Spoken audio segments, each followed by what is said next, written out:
Dans ce document à savoir numéro 3, nous allons parler des équations horaires du mouvement, qui finalement vont correspondre aux coordonnées du vecteur position. Pourquoi on appelle ça équation horaire?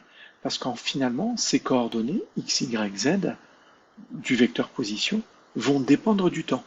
Parce qu'on essaye d'étudier un objet en mouvement, donc forcément ces coordonnées vont être modifiées au cours du temps, vont dépendre du temps. Donc ces équations horaires vont être les différentes abscisses ordonnées et altitudes de mon système qui vont varier au cours du temps. Donc je cherche des expressions ici.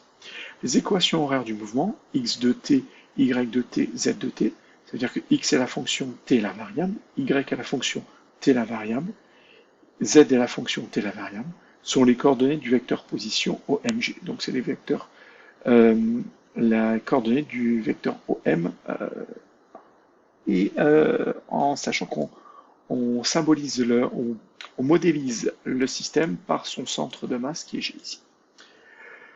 Donc on va avoir donc OM, le vecteur OM qui aura pour coordonnées xt, yt et zt, c'est-à-dire x qui va varier au cours du temps, y qui va varier au cours du temps, z qui va varier au cours du temps.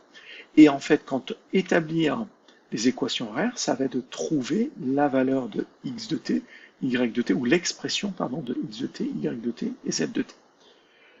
En sachant que si l'une des équations horaires ne dépend pas du temps, c'est-à-dire si elle est constante, alors le mouvement sera plat.